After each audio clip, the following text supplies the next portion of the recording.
There is a term the sports betting industry uses internally for a gambler who has gone quiet. Gone quiet because they've run out of money. Gone quiet because they're starting to realize they have a problem. The term is inactive user.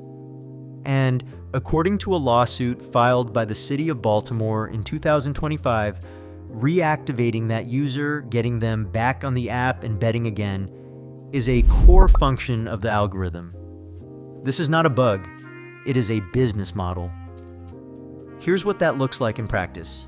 A 22-year-old man downloads a sports betting app before the NFL season. DraftKings offers him a $200 sign-up bonus, free money just for opening an account. The fine print says he has to wager a certain amount before he can withdraw it. That's fine. He likes football. He was going to watch anyway.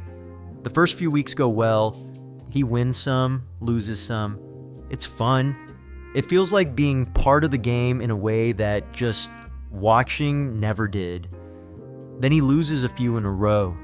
The app sends him a push notification. There's a new promo, a profit boost on Thursday Night Football, 50% extra on his next winning bet.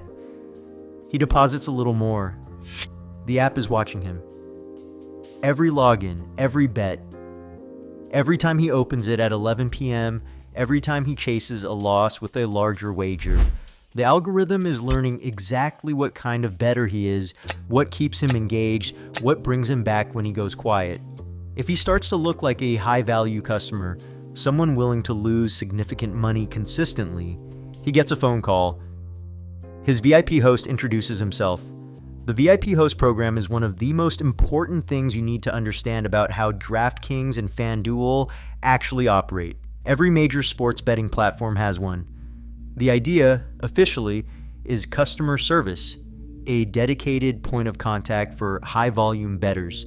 In practice, the hosts function as something else entirely. Job listings for DraftKings VIP hosts, updated after The Guardian reported on them, specified that hosts were expected to exceed engagement and service level performance targets and assist in reactivation efforts to re-engage inactive users.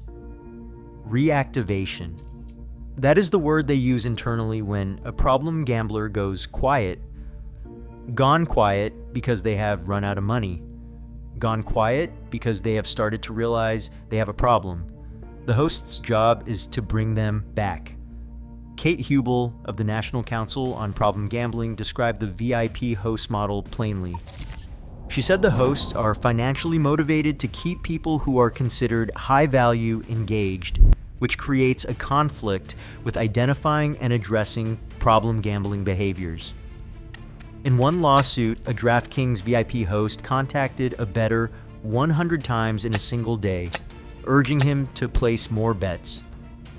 In another case, a woman asked her DraftKings VIP host for a loan to pay her mortgage.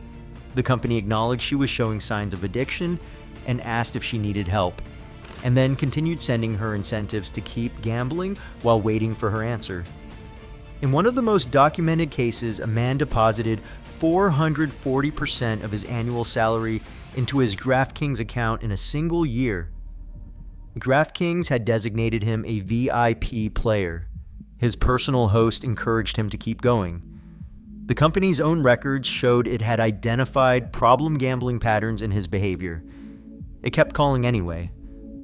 The Baltimore lawsuit alleged that this is systematic, that both DraftKings and FanDuel monitor users in real time, identify the specific behavioral signatures of compulsive gambling, and respond not with warnings but with bonus bets, push notifications, and VIP upgrades designed to keep those users betting. The lawsuit seeks a $1,000 penalty for each time either company targeted a user showing signs of addiction. DraftKings and FanDuel deny wrongdoing. The case is ongoing.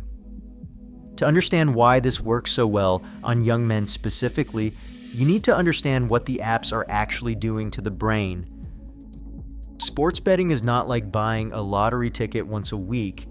The modern betting app is engineered to be as close to a slot machine as possible, but more sophisticated because it wraps the addictive mechanism inside something you already love.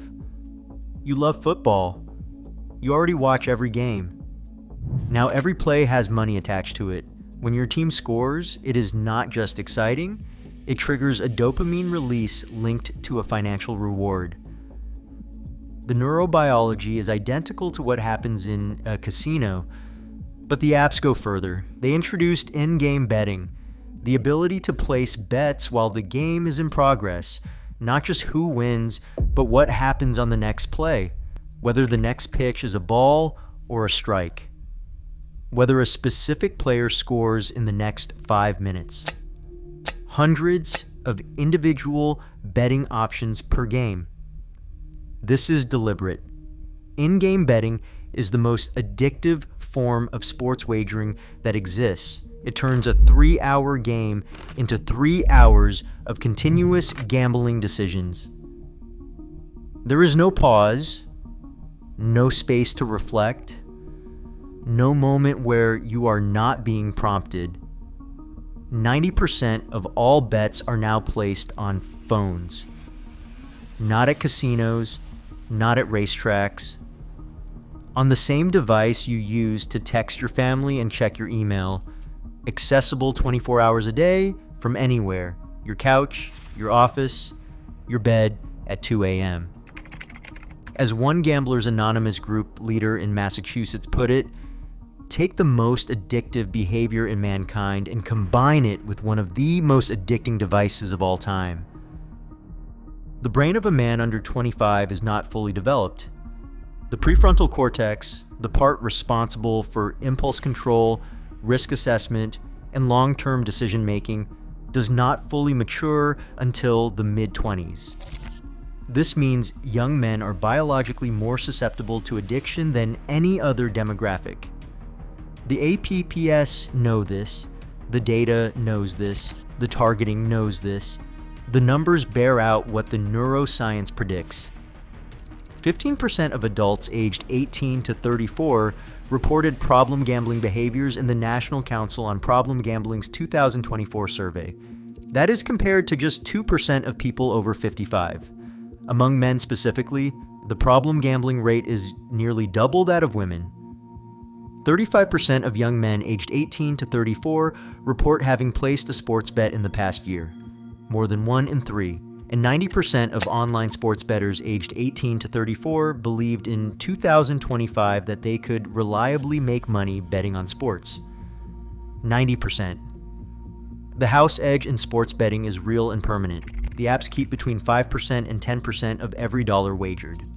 Long term, consistently, a sports bettor cannot win. The math makes it impossible, but 90% of young male bettors do not believe that. They believe they have an edge. They believe they can beat the system. This is not an accident. It is the result of years of marketing designed to make sports betting feel like a skill game rather than gambling.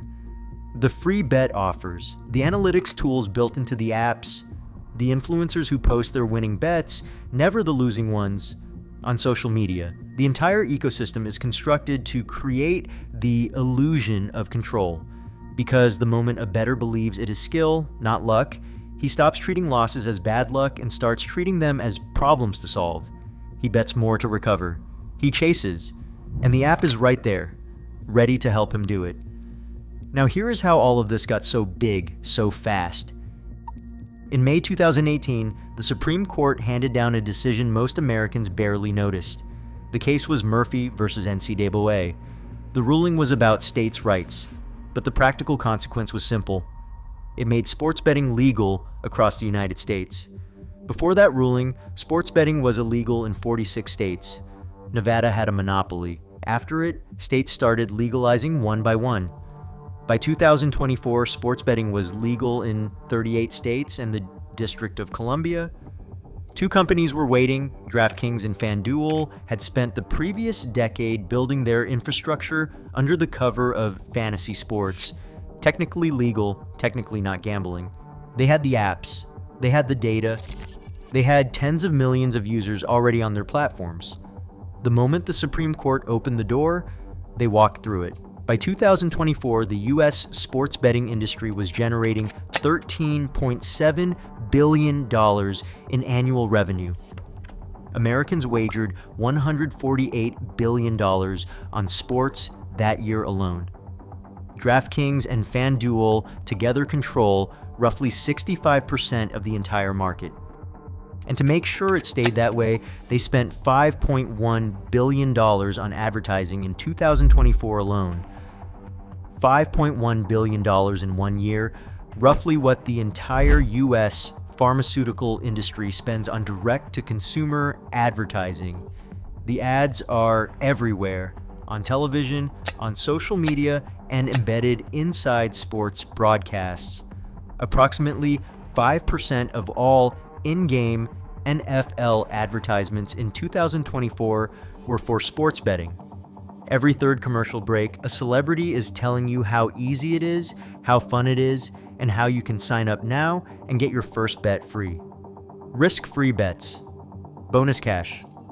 Bet $5, get $150. These offers are not what they appear to be. Risk-free bets, when you read the terms, typically mean you get a credit, not cash if you lose. That credit must be wagered again before it can be withdrawn, often multiple times. The house has engineered the promotion so the free money flows back to them. Lawsuits filed against DraftKings allege the company profited from deceptive advertising, suggesting players will get free money and easy wins, while roping them into a system that uses sophisticated algorithms and player data to increase compulsive gambling behaviors. The consequences are not abstract. In Massachusetts, the number of people in their 20s and 30s referred to gambling treatment more than doubled in the 2 years after sports betting was legalized. In one Gamblers Anonymous group just south of Boston, 17 new members joined in 5 months. 2/3 of them were in their 20s or 30s.